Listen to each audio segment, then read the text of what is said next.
आचार्य, मगध के कुछ गांवों में ब्राह्मण सम्राट चंद्रगुप्त का विरोध कर रहे हैं।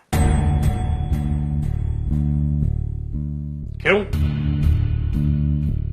लोगों में अपवाद है कि सम्राट हीन कुल से हैं, शूद्र हैं। उन गांव में आग लगा।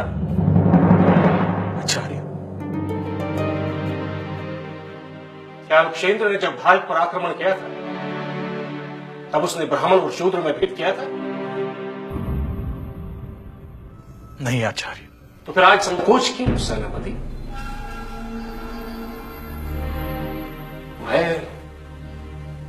मुट्ठी भर ब्राह्मणों को एक संभावना नष्ट नहीं करने दूंगा। सेनापति, पहले उन्हें चेतावनी दो और वे फिर भी न माने तो ब्राह्मणों के घरों को जलाते समय मगध के सैनिकों के हाथ कांपने लग जाएंगे।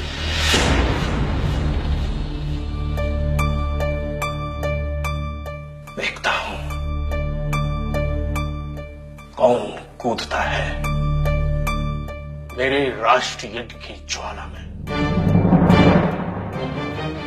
और जो ब्राह्मण फिर भी न माने, जो भी विरोध करे,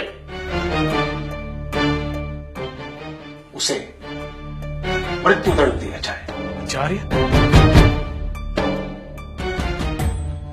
ब्राह्मण अवध्य हैं। क्या शासन को दंड का निर्णय वर्ण के आधार पर करना चाहिए? नहीं आचार्य। तो फिर न्याय के समय ब्राह्मण अब्राह्मण का विचार क्यों?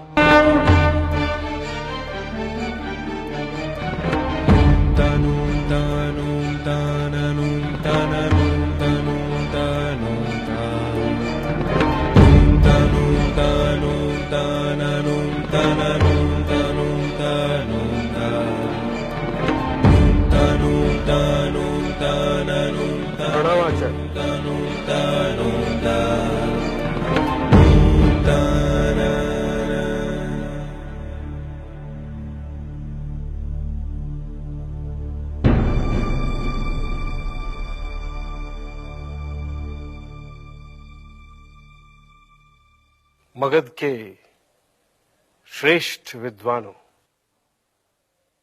नहीं, ब्राह्मणों को एक साथ मिलने का अवसर मैं चूकना नहीं चाहता था। इसलिए मैं चला आया। क्या हम लोग बैठकर बात नहीं कर सकते? आचार्य, क्या आपको पूरे भारतवर्ष में चंद्रगुप्त से श्रेष्ठ व्यक्ति नहीं मिला जो मगध के सिंहासन का अधिकारी हो? नहीं आचार्य, जिसने भारतवर्ष को आत्महीनता, पराजय की निराशा और यूनानी शासन की दास्ता से मुक्त कराया हो, क्या उससे भी श्रेष्ठ नायक मगध में कोई है? शूद्र कब से श्रेष्ठ हो गया आचार्य, जिसका स्थान चरणों में हो? ये राष्ट्र आप जैसे विद्वानों को कभी क्षमा नहीं करेगा जो वेदवाणी का गलत अर्थ लगा रहे हैं। तो आप सही अर्थ बता दीजिए उस मंत्र का जो हमारी वर्ण व्यवस्था का आधार है।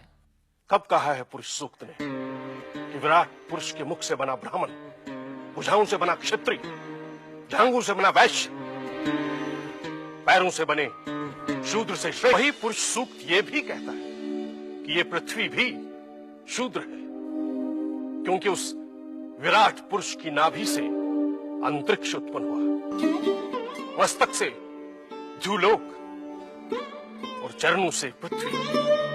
ये पृथ्वी हमें धारण करती है, हमारा पालन करती है, इसलिए ये शूद्र है। ये पृथ्वी हमें जल देती है, फल देती है, अन्न देती है, इसलिए ये पृथ्वी शूद्र है। आचार्य, शूद्र तो उसके चरण हैं जिसकी आंखें सूर्य है, जिसका मन चंद्रमा है और वायु जिसकी सांसें हैं। ऐसे ब्रह्मांड को धारण करने वाला शूद्र है। तो क्या आप वर्ण व्यवस्था को नहीं मानते आचार्य? मैं वर्ण की उस व्यवस्था को नहीं मानता जो ये कहती है कि वर्ण का संबंध जन्म से है। मेरी दृष्टि में जन्म से कोई ब्राह्मण, कोई क्षत्रिय, कोई वैश्य और कोई शूद्र नहीं होता। और इसकी घोषणा मैं नहीं, वेद और ऋषि याज्ञवल्क्य करते हैं और समस्त ऋषि उसका समर्थन करते हैं। ये कब कहा था याज्ञवल्क्य ने आचार्य विष्णुगुप्त? मैं तो राजनीति पढ़ाता हूं आचार्य, वेदांत तो आप पढ़ाते हैं।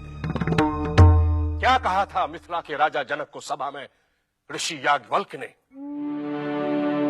जब आचार्य कोहल ने प्रश्न किया? आचार्य, याज्ञवल्क्य ने कहा था कि ब्रह्म को जान लेने के बाद ही मनुष्य ब्राह्मण बनता है, और उसे जान लेने के बाद जो भूख प्यास, शोक मोह, जन्म मृत्यु से परे है, ब्राह्मण पुत्र की कामना, धन की कामना और संसार की कामना से मुक्त हो भिक्षा पर निर्वाह करता है। इसलिए ब्राह्मण वही है जो ब्रह्म को जानता है। कुछ लोग तो कहेंगे ये तो ब्राह्मण के लक्षण नहीं, ब्राह्मण परिवार में पैदा होता है और वो जन्म के कारण ही ब्राह्मण होता है। और मैं कहता हूं, जो ब्रह्म को जानता है वही ब्राह्मण है, बाकी सभी ब्राह्मण नहीं है। वे सब मृत्यु और शोक के ग्रास है। क्या याज्ञवल्क्य के शब्दों में जन्म से जुड़ी वर्ण व्यवस्था के विरुद्ध छिपी चुनौती नहीं थी? क्या नहीं कह रहा है वेद का ऋषि कि मैं गायक हूं, मेरे पिता वैद्य, ये ब्राह्मण, ये क्षत्रिय, ये लोग, ये देव, ये भूत, ये सर्व, ये आत्मा ही तो है। आचार्य, क्या वेद घोषणा नहीं कर रहे हैं कि वर्ण व्यवस्था जन्मना नहीं? तो फिर कोई श्रेष्ठ और कोई हीन कैसा? मैं उस व्यवस्था के खिलाफ हूं जो प्रत्येक मनुष्य को सामाजिक और आध्यात्मिक उत्कर्ष का अवसर दे। हर मनुष्य को अपना श्रम चुनने का अधिकार होना चाहिए, क्योंकि वही पुरुषार्थ है। और श्रम का विभाजन किसी एक वर्ण का अधिकार नहीं हो सकता। यदि भार्गव राम परशुराम परशु उठा सकते हैं और 21 बार क्षत्रियों का विनाश कर सकते हैं, तो चंद्रगुप्त भी राजधन धारण कर सकता है। यदि विश्वरथ विश्वामित्र ब्राह्मण बन सकते हैं, तो चंद्रगुप्त भी क्षत्रिय बन सकता है। यदि लोमहर्षण सूत व्यास पद पा सकते हैं, तो कर्ण को भी शस्त्र विद्या सीखने का अधिकार मिलना चाहिए। आचार्य, मेरी दृष्टि में हर व्यक्ति असीम संभावनाओं का स्वामी है, और उन संभावनाओं के द्वार खोलना ही वर्ण व्यवस्था का उद्देश्य होना चाहिए। आज चंद्रगुप्त का विरोध करने वालों से क्या मैं पूछ सकता हूं कि क्यों उन्होंने महापद्मनंद और उसके पुत्रों का विरोध नहीं किया? एक नाई जिसने छल से अपने सम्राट की हत्या की और राज्य हथिया लिया, उसकी सेवा ब्राह्मणों को स्वीकार थी। पर चंद्रगुप्त जिसने महान पराक्रम किया,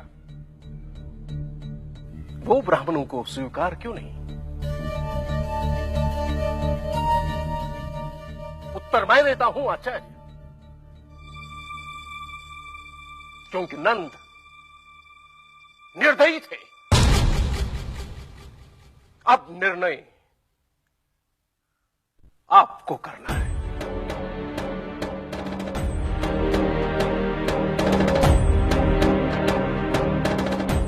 पर एक बात याद रखिए, यदि इस बार चंद्रगुप्त का मार्ग स्वर्ग के देवताओं ने भी रोका तो मैं विष्णुगुप्त उनसे दानव बनकर लड़ूंगा।